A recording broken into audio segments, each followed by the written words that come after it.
Hello everyone, मैं Prince Sharma एक बार फिर स्वागत करता हूं आप सभी का आपके अपने YouTube channel easy English with Prince sir में। लास्ट क्लास में हम लोगों ने 5 क्वेश्चन किए थे क्योंकि वीडियो बहुत लेंदी होती चली जा रही थी, 15-20 मिनट की वीडियो होती चली जा रही थी, इसलिए हमने केवल 5 क्वेश्चन किए थे। बट वो 5 क्वेश्चन से ज़्यादा बड़े हो गए थे, मतलब अप्रॉक्सीमेटली 50 क्वेश्चन हो गए थे। वो एक वीडियो हमने कवर किए थे, बाकी एक्सप्लेनेशन में किए थे, वो अलग बात है। चलिए आज हम उसी वीडियो को आगे कंटिन्यू कर रहे हैं क्वेश्चन नंबर 6 से। अगर आप लोगों ने पहला पार्ट नहीं देखा है तो पहले पार्ट को देखकर यहाँ पर वापस लौट के आइए।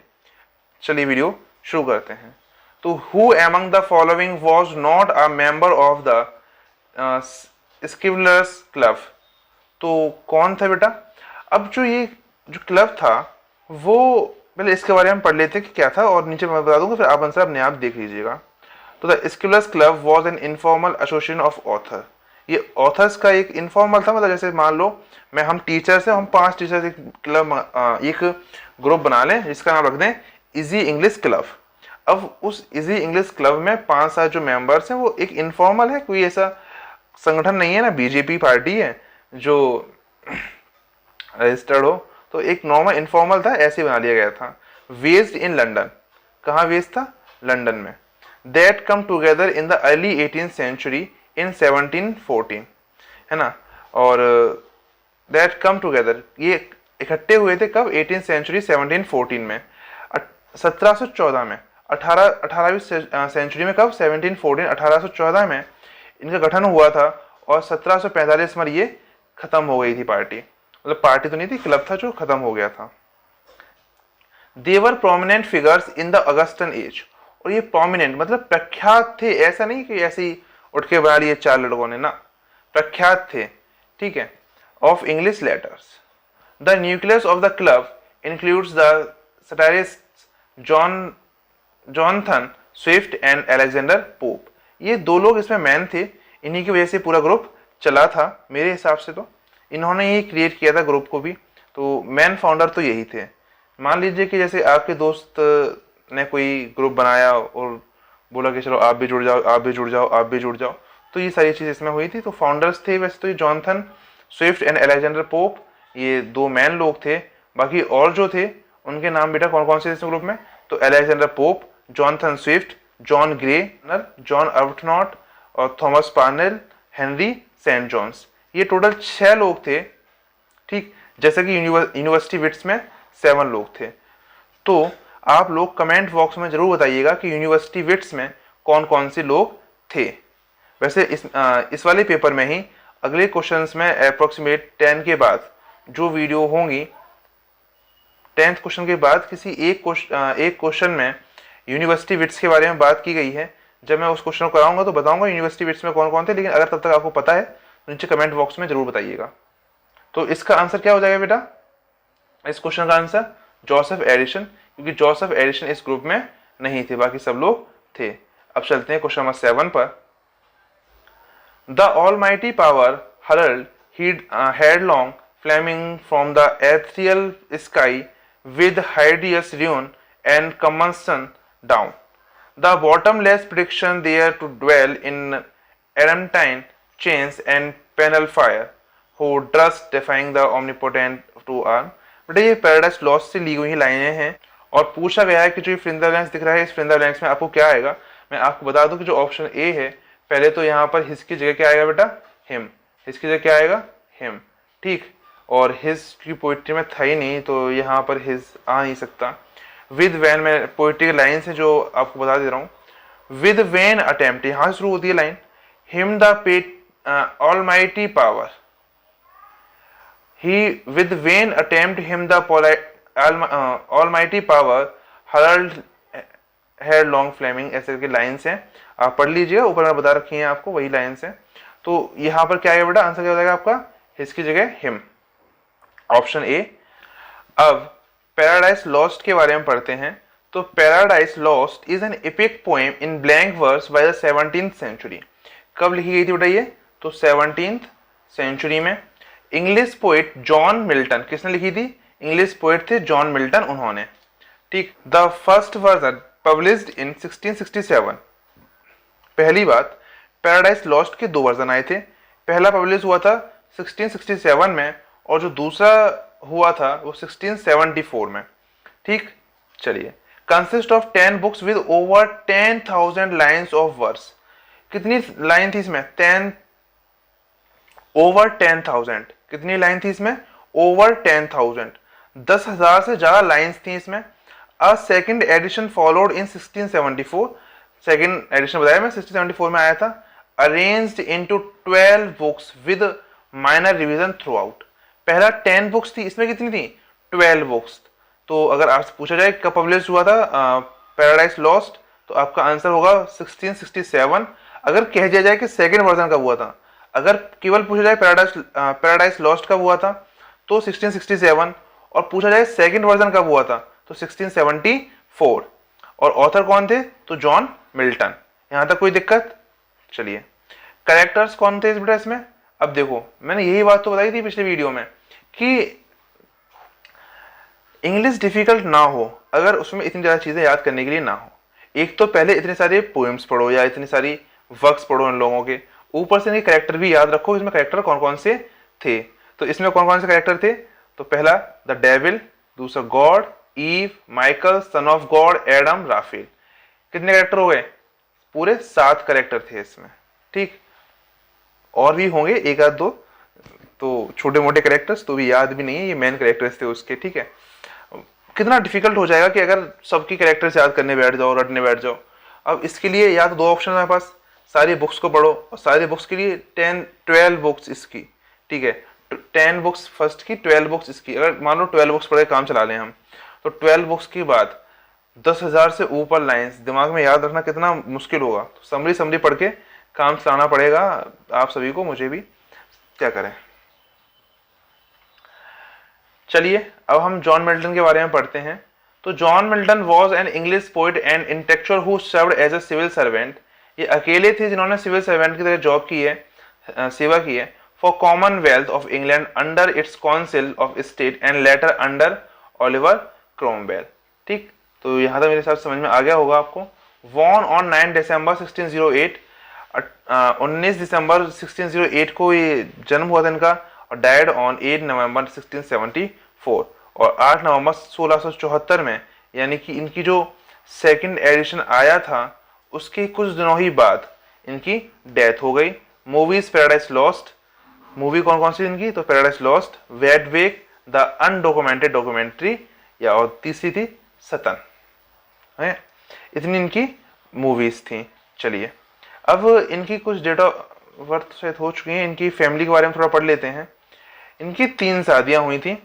पहली वाली वाइफ का नाम था इनका मैरी पॉवेल, इसकी 1642 में शादी हुई, और 1652 में डिवोर्स या डेथ, इसके बारे में मुझे कुछ पता नहीं है कि डेथ हुई थी डिवोर्स हुआ था। बाकी सेकंड वाइफ थी इनकी कैथरीन वुडकॉक, शादी हुई थी 1656 में, और 1658 तक इनका रिलेशन चला था। बाकी थर्ड थी एलिजाबेथ माइंसल, जिसकी 1662 में, और लास्ट तो इनके साथ ही हुई है 1674, जब इनकी डेथ हो गई तब तक इनके साथ थी ये। और आंसर इसका हिज है, ये आपको मैंने बता ही दिया था स्टार्टिंग में। चलिए, इनके बारे में हम लोगों ने काफी पढ़ा। चलिए अब क्वेश्चन नंबर 8 की तरफ चलते हैं। तो which of the following work does not have a mad women as a character in it. तो 4 ऑप्शन दिए हैं। पहला है द येलो वॉलपेपर, दूसरा the mad women in attic. इसको तो देख के मालूम पड़ रहा है कि इसमें कोई पागल है, मैड की बात ही कर दी गई है। तो है ना। अब एक और चीज, कुछ बच्चे ही सोचते हैं कि जो आंसर लग रहा है, मतलब बिल्कुल सेम डिट्टो दिखाई पड़ रहा है कि इसका आंसर ये नहीं होगा, तो ये हो सकता है यही आंसर हो, है ना। तो इंग्लिश में कुछ कहना संभव नहीं है। हो सकता है लिखा हो ना हो, है ना, और ना लिखा हो तो हो, क्योंकि अब यहाँ लिखा हुआ था मैड वुमेन इन एटिक, तो बहुत से लोग इसी क्वेश्चन को आंसर लगा के आ जाएंगे क्योंकि इसमें से लिखा हुआ है मैड वुमेन, तो हो सकता है कि ऐसा यही आंसर ना हो, है ना, ये इसी वाले में मैड वुमेन ना हो। तो ऐसा नहीं है, कुछ भी कहना अनिश्चित है। यहाँ पे कुछ भी कहोगे आप, कुछ भी हो सकता है। चलिए, तो सी जॉन आयर, और last option D white Sargasso she. In all other books there is at least one character is made except the yellow wallpaper. Yellow wallpaper में एक वुमेन तो थी, बट इसमें वो पागल नहीं थी। The yellow wallpaper is a short poem by American writer Charlotte Perkins. इन्होंने लिखी हुई थी, फर्स्ट पब्लिश्ड इन जनवरी 1892। जनवरी में 1892 में पब्लिश हुई थी in the new England magazine. ठीक है, कब किस में हुई थी बेटा? In the new England magazine. Wikipedia से उठाया हुआ ये चीज पूरा। ओरिजिनली पब्लिश्ड जनवरी 1892। कब पब्लिश हुई थी? तो 1892 में। ये तो बता ही दिया था अभी मैंने, ऑथर का नाम मैंने बता दिया था भी क्या नाम था।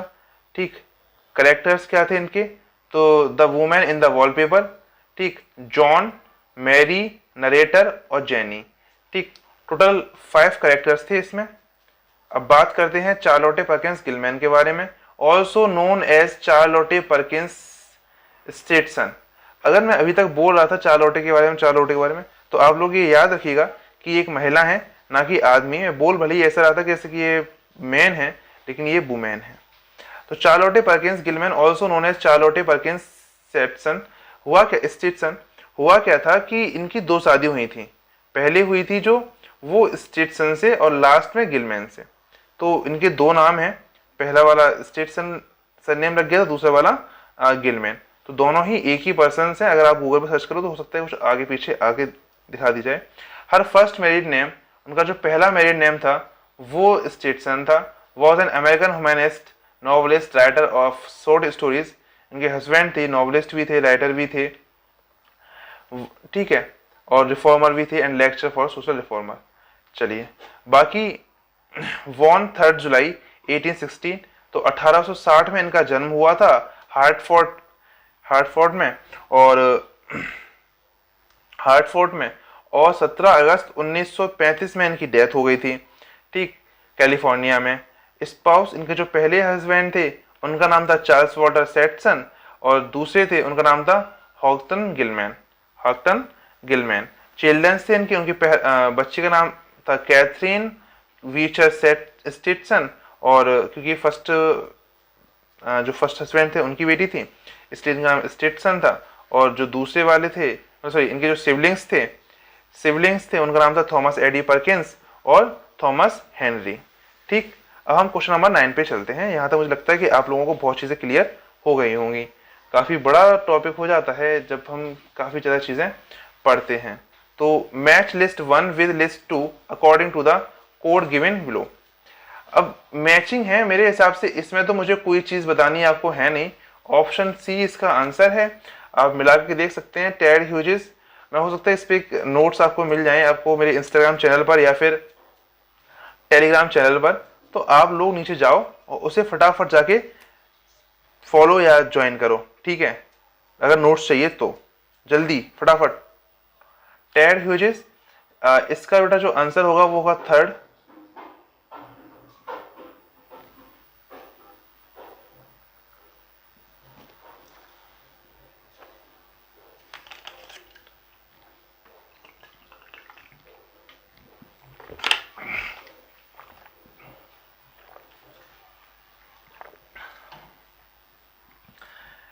पहला है टेड ह्यूजेस, इसका जो आंसर होगा वो 3rd यानी कि गोस्ट क्रेव होगा।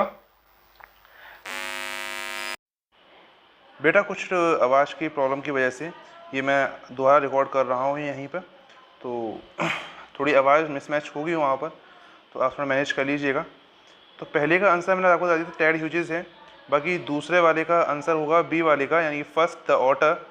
एंड सी वाले का जो आंसर होगा WH ऑर्डन का, वो होगा आपका 4th, यानी कि prevent the dog from barking with a juicy bone. And जो ऑप्शन क्वेश्चन डी है, यानी DH लॉरेंस का, इसका होगा आपका स्नैक, यानी कि आंसर सी आपका सही हो जाएगा। चलिए बेटा अब क्वेश्चन नंबर 10 की तरफ चलते हैं। और लियोपार्ड ब्लूम इन यूलाइसिस इज। तो क्वेश्चन नंबर 10 में पूछा गया है कि लियोपार्ड ब्लूम क्या है। तो ऑप्शन ए है great war veteran, option B are Dublin war honour, option C are Jewish advertising agent, option D an Irish nationalist. तो इसका आंसर हो जाएगा option C, great Jewish advertise agent. ठीक है, ऑप्शन सी हो जाएगा बेटा ज्विस एडवर्टाइजिंग एजेंट। चलिए, तो नीचे लिखा हुआ है Leopold Bloom in Ulysses was a Jewish advertising agent. He is the protagonist of his work of James Joyce. Ulysses is a modernist novel. ये एक modernist novel थी. It was first serialized in part in the American Journal. पहली American journal में लिखी गई थी. The literary review from March 1918 to December 1920. 1918 से 1920 तक ये रिव्यू पर थी. Then published in its entirety in Paris by Slavia Beach. बाकी स्लीविया बीच में ये पब्लिश हुई थी. ठीक, क्योंकि 2 फरवरी 1922 को जॉयस का 14th बर्थडे था, तो इसे ओरिजिनली पब्लिश कर दिया गया था दिसंबर 1920 में. ठीक, तो ओरिजिनली पब्लिश इन दिसंबर 1920. 1920 में ये ओरिजिनली पब्लिश्ड हुई थी. चलिए आगे.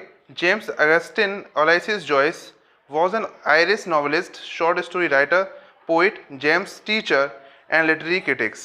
He contributed the modernist avant-garde movement and is regarded as one of the most influential and important writer of the 20th century. और इनको 20th century का सबसे important writer माना जाता है. चलिए आगे देखते हैं बेटा. जो इनका जन्म है वो 2 फरवरी 1882 राथगर आइलैंड में हुआ था, और उसके बाद इनकी जो डेथ है वो 13 जनवरी 1941 जूरिच स्विट्ज़रलैंड में हुई थी. सॉरी बेटा, जो ये आवाज़ मिसमैच हो रही है, दोनों की लिरिक्स वगैरह मैच नहीं कर रहे होंगे. उसका रीज़न वही है, टेक्निकल इशू बीच में थोड़ी क्लिप डली हुई है, शायद अगर आपको मालूम पड़ गई हो वहाँ पे. तो अब ये आगे से नहीं होगा शायद. ये टेक्निकल इशू है जिसमें हमारा कोई भी कुछ कर नहीं सकते हम. इस चक्कर में ये प्रॉब्लम हो गई है, और टेक्निकली वैसे भी टीचर्स वीक होते हैं, तो ऐसा हो गया है. बाकी thanks for watching my video. अगर आपको ये वीडियो पसंद आई हो तो वीडियो को लाइक करें, शेयर करें, चैनल को सब्सक्राइब करें, और मिलते हैं अपनी अगली वीडियो में एक नए जोश और उत्साह के साथ. तब तक के लिए बाय बाय.